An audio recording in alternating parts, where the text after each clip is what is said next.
तो जमात ने बीआरएस को तायद करने की सोच रही ना, मेरी उनसे अदबन गुजारिश है, 100 रुपये का बॉन्ड पेपर लीजिए, आप लोग लिखाइए, जाओ जाके बात करो, बात करके लिखाओ। आपका दिल बोल रहा है ना भाई तायद करना, करो, मगर कौम के मफाद में रहो आप। देखिए, एक राव या रेड्डी के घर में 4 भाइयां रहते, 4 पार्टियों में रहते, चारों मिनिस्टर रहते, चारों एमएलए रहते। अरे उनमें सियासी समझ है, बूझ है, तो हमारे में कहीं को नहीं है, बताइए आप। ठीक है, अब ये हो गया टीआरएस का। अब आप आइए कांग्रेस का। पूरे सोशल मीडिया पे अचानक जब से कर्नाटका में कांग्रेस जीती, कांग्रेस कांग्रेस कांग्रेस, कई लोग आके कमेंटा कर रहे हैं। भाई मेरे को कई लोग तो मशवरा दे रहे हैं, आप जाके कांग्रेस में ज्वाइन हो जाओ, आप कांग्रेस से लड़ लो, आप कांग्रेस से वो करो। तो अब कई कुछ जमातें ऐसी हैं, जैसा जमीयतुल उलमा की एक शाख है, वो कांग्रेस की तायद में ओपनली आ गए। परसों रिसेंटली जलसा भी कर दिए, कांग्रेस के बड़े लीडरों को बुला के बिठा लिए।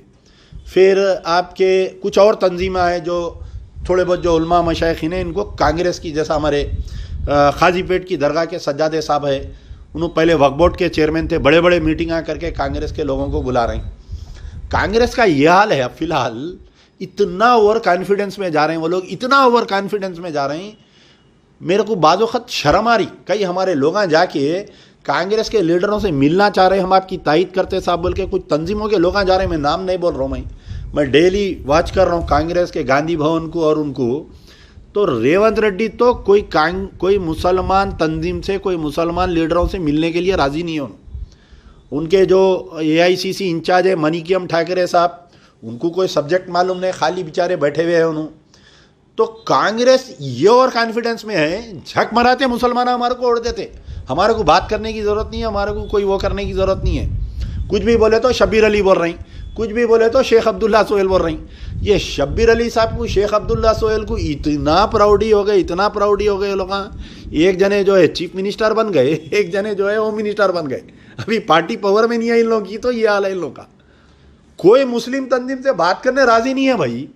वो किसको की क्या की ला रहे हैं, रोडी शीटरों को ला के बोल रहे हैं, रेवंत रेड्डी के सामने पेश कर दे रहे हैं कि भाई इनुच मुसलमान है बोल के। भाई होना तो ये चाहिए था, रेवंत रेड्डी साहब जो है पीसीसी के सदर बने, टीपीसीसी के सदर बनने के बाद में आप गांधी भवन में पूरे मुसलमानों को बुलाना था। भाई मेरे को कांग्रेस जिम्मेदारी दी, आप हम मिल के काम करेंगे। आप बताइए, उन्होंने टीपीसीसी के सदर बन के आज तकरीबन 3 साल 4 साल होने को आ रहा, कोई मुस्लिम इशू पे नहीं बोलते। पार्लियामेंट में रेवंत रेड्डी साहब स्पीच में बोले कि तेलंगाना की वो सरजमीन है जो आरएसएस के लीडर पैदा हुए सो सरजमीन है ये।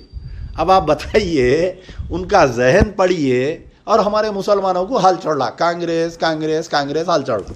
अब ये लोग अभी ओवर कॉन्फिडेंस में जा रहे हैं। कर्नाटका, अरे भाई कर्नाटका की हालत अलग थे, वहाँ मौत नज़र आ रही थी मुसलमानों को। वहाँ के जो है उलमा मशाइखीन, वहाँ के कांग्रेस के कर्नाटका के माइनॉरिटी लीडर्स दुनिया की मेहनत करे। कांग्रेस का हाल सुन लीजिए आज क्या है। 2 डीसीसी प्रेसिडेंट है कांग्रेस में, एक आदिलाबाद एक हैदराबाद। सोनिया गांधी जो है यहाँ पर आए थे रिसेंटली, जो एआईसीसी सेशन हुआ था, यहाँ मीटिंग हुई, स्टेज पे जाने का पास नहीं दिया दोनों को। तो अब आप बताइए क्या मुसलमानों की इज्जत होंगी कांग्रेस में। वहाँ पर जो तंजीमा जा रही यहाँ से तायद करने के वास्ते, अरे उनको अपॉइंटमेंट नहीं दे रहे, उन लोगों को बुला रहे हैं। क्या बोले तो मुस्लिम डिक्लेरेशन। अच्छा, अब मुस्लिम डिक्लेरेशन में क्या बातचीत हो रही साहब वहाँ पर, बताओ आप। कोई दुख की बात, कोई परमानेंट बात नहीं हो रही, मुस्लिम डिक्लेरेशन ला रही कहते। दलित डिक्लेरेशन आ गया, दूसरे कौमों का एक बताओ आप, एक पोन्नाला वो कोई श्रीनिवास रेड्डी खम्मम से मिल रहा बोले तो पूरी एआईसीसी उसके घर को चले जा रही। एक कोई राव मिल रहा बोले तो कांग्रेस में उसके पीछे भाग रहे, रेड्डी के पीछे भाग रहे। जो वोट 50 सीटों पे फैसला कुंद वोट है, कांग्रेस वाले वो कौम को नहीं पूछ रहे। एक कर्नाटका से एक बिचारों को यहाँ पर इंचार्ज बनाए, उन्होंने तो इतना बिचारों को प्राउड आ गया उनको, जैसा कि उन्हीं चीफ मिनिस्टर बन गए। अब यहाँ से कुछ तंजीमा क्या कर रहे हैं, दिल्ली को जा रहे हैं इमरान प्रतापगढ़ी साहब कने। वो बेचारे उनके हाथ में कोई पावर नहीं है, एमपी बन गए बेचारे, और ये अखिलियती सेल के कांग्रेस के सदर है, उनकी ये हालत है बेचारों की। कर्नाटका में इलेक्शन हुआ तो उनको कांग्रेस वाले कैंपेनिंग को नहीं आने दिए। नहीं, इमरान प्रतापगढ़ी आके अगर कर्नाटका में कांग्रेस की तायद करा तो हिंदू वोट में बैकलैश आता बोल के। तो ये सोच है कांग्रेस की इधर टीआरएस की ये सोच है, कांग्रेस की ये सोच है, अब समझ में नहीं आ रहा। अब आप देखिए, अगर मुस्लिम चैप्टर बना रहे ना भाई, आप जो कांग्रेस की तायद कर रहे, मेरी उनसे गुजारिश है, 100 रुपये का बॉन्ड पेपर लियो, आप लोग जाके रेवंत रेड्डी से बैठो, ये मानिक्यम ठाकरे जो उनके एआईसीसी के ऑब्जर्वर है उनसे बात करो, बात करके लिखाओ ना भाई पूरा। भाई कांग्रेस अगर पावर में आएंगी तो हम जो है इमाम और मौजन को तो सैलरी आ रही, जो दरगाहें हैं जिसको आमदनी नहीं है, वो दरगाह में जो केयर टेकर्स है उनको एक एक को 10-10 हज़ार रुपये या 8-8 हज़ार रुपये हम महाना उनको भी देंगे। पहला पॉइंट लाओ उसके अंदर। दूसरा पॉइंट लाओ आप, मक्का मस्जिद का बम धमाके का केस हम रीओपन करेंगे, खातिलों को सज़ा दिलाएंगे। वटोली में जो खातिल बाइज्जत बरी हो गए उनको हम जो है वटोली में सज़ा दिलाएंगे।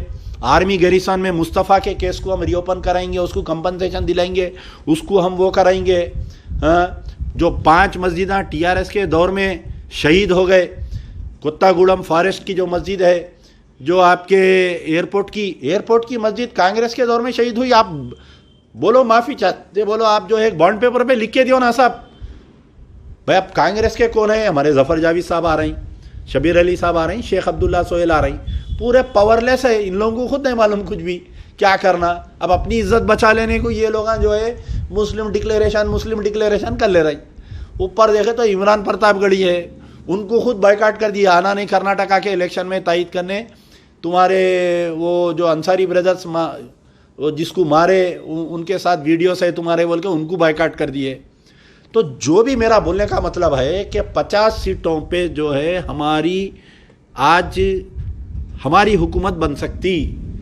तो ये पूरे तंजीमों को मेरी गुजारिश है, वास्ते अल्लाह के आप अपने इख्तलाफात को दूर कर लीजिए, अपने मफादात को बाजुक रख लीजिए। ये सोचिए कि ये तेलंगाना के मुसलमान जो है अगला प्रधानमंत्री कौन बनना, आज हम फैसला कर रहे हैं। हम बादशाहगर के मौकूफ में हैं। आज हम ये 50 सीट पे जिसको तायद करेंगे, चाहे बीआरएस को करो या कांग्रेस को करो, जिसकी भी हम तायद करेंगे उनसे हम एक बॉन्ड पेपर लिखाएंगे। ठीक है, मेरे से इख्तलाफात हो सकता है असदुद्दीन ओवैसी को, मेरे से अगर इख्तलाफात हो सकता है किसी और को। ये तमाम जमातें, मैं सबसे अपील कर रहा हूँ, मैं जमात इस्लामी से अपील कर रहा हूँ, मैं जमातुल उलमा से अपील कर रहा हूँ, मैं मजलिस इत्तेहादुल मुस्लिमीन से अपील कर रहा हूँ, मैं इवन हमारे एमबीटी के लोगों से भी मैं अपील कर रहा हूँ, मैं जितने मुफ्ती हजरात हैं जो दीनी मदारिस के बड़े बड़े जिम्मेदार हैं, मैं उनसे अपील कर रहा हूँ कि खुदारा जिसकी भी तायद करना है सब मिलके एक की तायद करेंगे। चाहे वो आप बीआरएस की तायद करो या आप कांग्रेस की तायद करो, मगर जिसकी भी तायद करेंगे एक 100 रुपये के बॉन्ड पेपर पे उनके सरबराह से हम लिखाएंगे कि भाई हमारे को ये होना। समझिए ना आप, जो मुस्लिम इंटेलेक्चुअल्स फोरम बना रहे हैं उनसे भी मेरी गुजारिश है, अरे हम बताओ आप कि 60-70 खुदाओं को मानने वाले एक हो जा रहे हैं, हम एक कलमे को मानने वाले हम एक नहीं हो रहे, बोले तो कैसी बात बताइए आप, कितनी बदबख्ती की बात है हमारी, बताइए। कर्नाटका में बीजेपी जो मुखी खाई, पूरे हिंदुस्तान में आज मुसलमानों का विखार बढ़ गया और जो मुसलमानों पे जुल्म हो रहा था वो बंद हो गया। जो ले जाके गली गली मार दे रहे थे, काट दे रहे थे, जो बयानबाजी बीजेपी वाले, पूरे आरएसएस वाले बीजेपी वाले टाइट कर दिए, अरे बयानबाजियां नको करो बोल। हमारा पहला टारगेट होना चाहिए कि राजा सिंह को हम कैसा हराना, वहां से कोई एक सेकुलर उम्मीदवार को हम कैसा जिताना, पहला हमारा टारगेट। दूसरा हमारा टारगेट, जो भी मुस्लिम तंजीमें जिसको भी हम तायद करेंगे, हम अपनी तरफ से किसी को हम नहीं बोल रहे, नाम नहीं रख रहे, हमारी ये तमाम उलमा मशाइखीन, पूरे दीनी मदारिस, पूरे जमातों से मेरी गुजारिश है, आप लोग जिसकी भी तायद करेंगे 100 रुपये का बॉन्ड पेपर लिखाओ साहब। और जो लोकल एमएलए आ रहे हैं, जो लोकल एमएलए आ रहे हैं ना साहब, हर डिस्ट्रिक्ट में, हर असेंबली कॉन्स्टिट्यूंसी में पढ़े लिखे बच्चे हैं।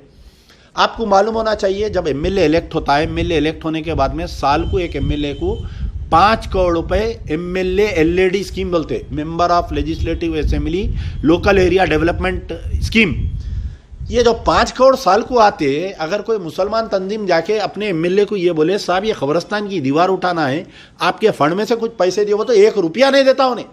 पिछले 9 साल में मैं चैलेंज कर रहा हूं कि बीआरएस के जहां पर भी एमएलए से अगर ये कब्रस्तान की दीवार को अपने एमएलए एलईडी स्कीम में से पैसे दिए, क्या देखो आप नहीं देते। मैं खुद कई कब्रस्तानों के वास्ते कंसर्न एमएलए को फोन आ करा, मस्जिद के कमेटियां वाले आए तो बोलते वक्फ बोर्ड को लेटर लिखते, वक्फ बोर्ड को लेटर लिखते, वक्फ बोर्ड में कहाँ है पैसे बताओ, गारंटी नहीं डालना तो काम होना वक्फ बोर्ड में नहीं होता। एमएलए एलईडी स्कीम ऐसा रहता, आज लेटर दिए तो कल से काम चालू होता। कई ईदगाहें हैं गाँव में, जो ईदगाहों में काम बाकी है, एमएलए नहीं कराते, लेटर नहीं देते, खाली कब क्या करते, इलेक्शन के सामने। अब जैसा हमारे आरमूर के एमएलए साहब आके वो एक मुशज्जरा उड़ लेते, यानी मुसलमानों का क्या है मौक़िफ़, मुसलमानों का मसला क्या है। जुम्मे के दिन इलेक्शन के दौरान नमाज में आना, मस्जिद के बाहर मुशज्जरा उड़ लेना, टोपी पहन लेना।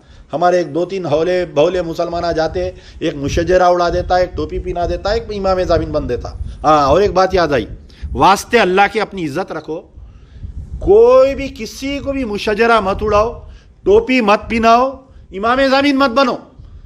चाहे उन्हें टीआर रेवंत रेड्डी को भी बन रही इमाम ज़मीन, आलो का मेरे को तो ही देख के उन्हें अल्लाह ऐलान बोल रहा पार्लियामेंट में ठहर के कि मैं जो है तेलंगाना की सरजमीन जो है आरएसएस के बानिया पैदा हुए तो सरजमीन है बोल रहे हैं, जाके हमारे लोग उसको बन रही। तो खुदारा जिसकी भी तायद कर रहे हैं, ठीक है, अगर आप कांग्रेस की तायद कर रहे हैं भाई, आप राहुल गांधी को, प्रियंका गांधी को, सोनिया गांधी को देख के तायद कर रहे हैं, 100 रुपये का बॉन्ड पेपर लियो साहब, लेके वो बॉन्ड पेपर पे लिखाओ, उसको पूरा सोशल मीडिया में डालो, सब मुसलमान मिलके एकजुट होके अगर एक को अगर अपन तायद करेंगे तो अपना मौक़िफ़ मजबूत रहेगा, अपना साझेदारी मिलेंगी। कल के दिन जो है जो भी मुसलमान जीतेंगे, जो एमएलए एमपी मिनिस्टर बनेंगे, हम उनका गिरबान पकड़ के काम करेंगे।